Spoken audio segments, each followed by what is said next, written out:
और शनिवार को सदन की कार्यवाही आरंभ होते ही अवैध खनन पर बीजेपी के विरंची नारायण और मनीष जायसवाल ने सवाल उठाए और सरकार से जवाब मांगा। एरियल सर्वे कराने की मांग भी की गई। वहीं विधायक भानु प्रताप शाही ने विधानसभा समिति बनाकर जांच कराने की मांग की, जिस पर मंत्री बादल पत्रलेख ने जवाब देते हुए रेलवे अधिकारियों को अवैध खनन तस्करी के लिए जिम्मेदार बताया, जिस पर विरंची नारायण ने आपत्ति जताते पंकज मिश्रा और उनके सिंडिकेट को जिम्मेदार बताया। बीजेपी विधायक बिरंची नारायण ने कहा कि 3 साल में राज्य भर में अवैध पत्थर खनन और अवैध परिवहन से संबंधित हजारों मामले सामने आए हैं। इसमें अवैध विस्फोटकों का भी बेतरह इस्तेमाल किया गया है। उन्होंने कहा कि राज्य भर में लगभग 20,000 करोड़ का खनन घोटाला हुआ है। विस्फोटकों के दुरुपयोग का भी मामला सामने आया है। यह सीधे सीधे एनआईए का मामला है और इसकी जांच एनआईए से कराई जानी चाहिए। तो एक बात की घोषणा कर दें कि आज जहां पर भी माइनिंग हुआ है वहां पर माइनिंग दिखता है। आजकल एरियल सर्वे का सुविधा उपलब्ध है। भारत सरकार ने कई एक चीजों में, आयरन ओर में, कोल में ये किया है, जहां पर एरियल सर्वे करा करके लोगों पे पेनल्टी किया है।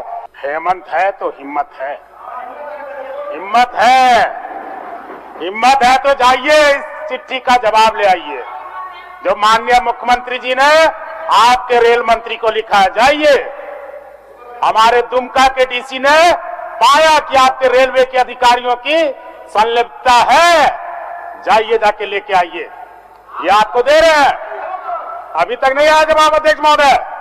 अध्यक्ष महोदय, पत्थर की बात आई, उसका भी सेरीगेट करते हैं। लीजिए, देते हैं आपको, लीजिए, जवाब सुन लीजिए, जवाब सुनिए। आप जवाब सुन लीजिए। सारे लोगों का तो ले ही रहा है, तो जवाब तो सुनिए। पत्थर का भी हम इनको दे रहे हैं अध्यक्ष महोदय, आंकड़े हैं हमारे पास।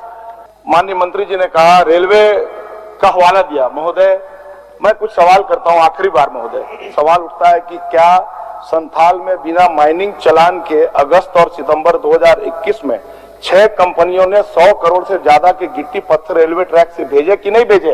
और अगर भेजे तो माइनिंग डिपार्टमेंट भारत सरकार का नहीं महोदय, माइनिंग डिपार्टमेंट इन्हीं का है महोदय। वो उस चोर माइनिंग अधिकारी के खिलाफ आपने क्या कार्रवाई किया, ये जानना चाहता हूँ। किसका संरक्षण प्राप्त है, ये जानना चाहता हूँ महोदय। महोदय, महोदय अभी सुन लीजिए महोदय, इनका आंख कान खोलना चाहता हूँ महोदय। क्या ये सत्य नहीं है कि बरारवा के 6 टोल प्लाजा जो है वो किसके नियंत्रण में है? माननीय मुख्यमंत्री जी के प्रतिनिधि पंकज मिश्रा के नियंत्रण में। महोदय, तो एक बात की घोषणा कर दें कि आज जहां पर भी माइनिंग हुआ है वहां पर माइनिंग दिखता है। आजकल एरियल सर्वे का सुविधा उपलब्ध है। भारत सरकार ने कई एक चीजों में, आयरन ओर में, कोल में ये किया है, जहां पर एरियल सर्वे करा करके लोगों पे पेनल्टी किया है। हेमंत है तो हिम्मत है, हिम्मत है, हिम्मत है तो जाइए इस चिट्ठी का जवाब ले आइए जो माननीय मुख्यमंत्री जी ने आपके रेल मंत्री को लिखा है। जाइए, हमारे दुमका के डीसी ने पाया कि आपके रेलवे के अधिकारियों की संलिप्तता है। जाइए, जाके लेके आइए, ये आपको दे रहे हैं। अभी तक नहीं आया जवाब अध्यक्ष महोदय। अध्यक्ष महोदय, पत्थर की बात आई, उसका भी सेरीगेट करते हैं। लीजिए, देते हैं आपको, लीजिए, जवाब सुन लीजिए, जवाब सुनिए। आप जवाब सुन लीजिए। सारे लोगों का तो ले ही रहा है, तो जवाब तो सुनिए। पत्थर का भी हम इनको दे रहे हैं अध्यक्ष महोदय, आंकड़े हैं हमारे पास। माननीय मंत्री जी ने कहा रेलवे का हवाला दिया। महोदय, मैं कुछ सवाल करता हूं आखिरी बार। महोदय, सवाल उठता है कि क्या संथाल में बिना माइनिंग चलान के अगस्त और सितंबर 2021 में 6 और ज्यादा जानकारी के लिए इस वक्त हमारे साथ हमारे संवाददाता मदन जुड़े हुए हैं। मदन, एक तरफ सदन में खनन, अवैध खनन को लेकर हंगामा हुआ है, वहीं दूसरी तरफ सोमवार से अभ्यर्थी सीएम हाउस घेराव की तैयारी में है और उनका कहना है कि नई नियोजन नीति को लेकर जल्द से जल्द सीएम की तरफ से घोषणा होनी चाहिए। तो जाहिर सी बात है, ऐसे में सोमवार को जब सदन की कार्यवाही आरंभ होगी तो सत्र हंगामेदार, या फिर सोमवार का दिन लगता है काफी हंगामेदार होगा। बिल्कुल, देखिए, जिस तरह से शुरुआत में आपने देखा था कि बजट सत्र चल रहा था तो उस दौरान सिर्फ नियोजन नीति को लेकर ही विपक्ष जो है लगातार सरकार को घेरते हुए नजर आए थी। इसी बीच छात्रों के द्वारा एक ट्विटर अभियान भी चलाया गया था जिसमें कि सरकार के सर्वे पर सवाल उठाया गया था और 60-40 का विरोध किया जा रहा था। लेकिन अब जो एक नया अपडेट है वो ये कि पहले छात्रों के द्वारा विधानसभा घेराव की घोषणा किए गए थे 20 मार्च को, लेकिन अब कुछ बदलाव की सूचना मिल रही है कि अब मुख्यमंत्री आवास का घेराव करेंगे। तो फिलहाल ये जरूर है कि छात्रों में आक्रोश जरूर है और सरकार से सीधे तौर पर वो सब मांग कर रहे हैं कि जो 1932 आधारित स्थानीय नीति और नियोजन नीति की बात की गई थी वही लागू हो, किसी भी तरह से बाहरियों का प्रवेश ना हो। 60-40 का जो एक रेशियो निकाला जा रहा है ये कहीं से जायज नहीं है। संवैधानिक अधिकार के तौर पर अगर आप देखें तो वो पहले से लागू है। ऐसे में झारखंडियों को विशेष लाभ कैसे मिले, सरकार को इस पर पहल करनी है, ये योजना बनानी है। तो इसके लिए लगातार छात्र जो है वो विरोध कर रहे हैं। तो अब देखना होगा कि छात्रों का जो घेराव है वो कितना संभव हो पाता है, कितना सफल हो पाता है।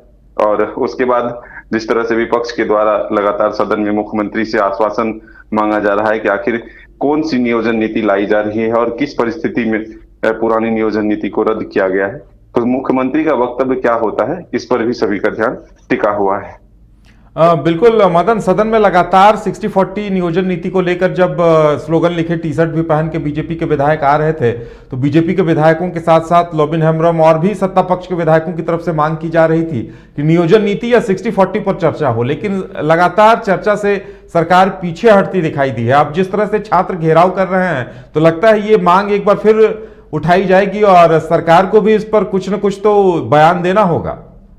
बिल्कुल, देखिए सत्ता पक्ष के विधायक लॉबिन हेम्ब्रम सबसे ज्यादा मुखर है और विधायकों की बात करें तो दरअसल 60-40 क्या है ये कंफ्यूजन है सदन के बाहर भी और सदन के भीतर भी। और इसी को लेकर के तमाम जो विधायक हैं वो ये मांग कर रहे हैं कि आखिर ये 60-40 क्या है।